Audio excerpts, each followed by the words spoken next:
નમસ્કાર મિત્રો, ફરી એકવાર આપણી યુટ્યુબ ચેનલ પર નવા વિડીયો સાથે આપનું હાર્દિક સ્વાગત કરું છું। જો તમે આ ચેનલ પર નવા હોય તો આપણી ચેનલને સબસ્ક્રાઇબ કરી લેજો, જેથી સરકારી ભરતીને લગતી અવનવી અપડેટ્સ મળતી રહે।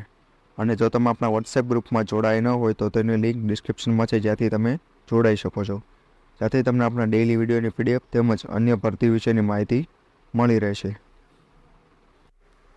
તો મિત્રો, આજના વિડીયોમાં જે ગુજરાતમાં બીએડ પાસ પ્રાથમિક શિક્ષકોની નોકરી જશે કે રહેશે તે વિશે સુપ્રીમ કોર્ટે જે ચુકાદો આપેલો છે તેની વાત કરીશું। એટલે કે આ આર્ટિકલમાં જે ગુજરાતમાં તેમજ બીએડ પાસ પ્રાથમિક શિક્ષકોની નોકરી રહેશે કે જશે એ વિશે સુપ્રીમ કોર્ટે ચુકાદો આપેલો છે, તે વિશે આ વિડીયોમાં સંપૂર્ણ માહિતી મેળવીશું।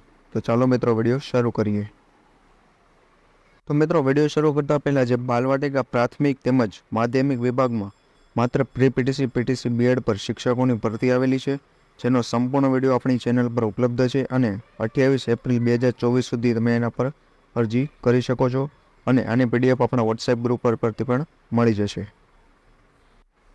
તો મિત્રો, આ વિશે જો આર્ટિકલની વાત કરવામાં આવે તો પ્રાથમિક શાળાના શિક્ષકોની નોકરી જશે કે બચી જશે, આ વિશે સુપ્રીમ કોર્ટે આદેશ આપેલો છે, જે 9 એપ્રિલ 2024ના આ સમાચાર છે। તો મિત્રો, આ આર્ટિકલમાં જે પ્રાથમિક શાળાના શિક્ષકો તરીકે નિયુક્ત બીએડ ડિગ્રી ધારકો તેમજ નોકરી ગુમાવવી પડશે નહીં, સુપ્રીમ કોર્ટે સ્પષ્ટ કર્યું છે કે ઓગસ્ટ 2023ના તેના નિર્ણયમાં શિક્ષકોની સંભવિત અરજીઓ આવે અને સેવાઓનો સમાવેશ થશે। જે મામલામાં જાહેર ખબરની સૂચનામાં બીએડનો ઉલ્લેખ કરવામાં આવ્યો છે અને આવા તમામ ઉમેદવારોની નોકરી જળવાઈ રહેશે અને સુપ્રીમ કોર્ટનો આદેશ સમગ્ર દેશ માટે છે।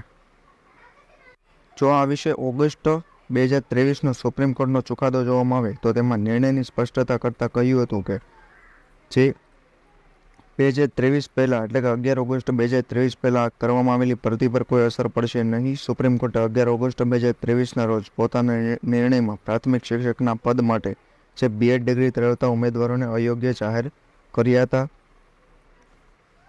અને હવે કોર્ટે સ્પષ્ટ કરી દીધું છે કે જે બીએડ ડિગ્રી ધરાવનારાઓને પ્રાથમિક શિક્ષક તરીકે આ નિર્ણય પહેલાં નિયુક્ત કરવામાં આવ્યા છે તેના પર આ નિર્ણયની કોઈ અસર થશે નહીં અને તેમની નોકરી અકબંધ એટલે કે ચાલુ જ રહેશે।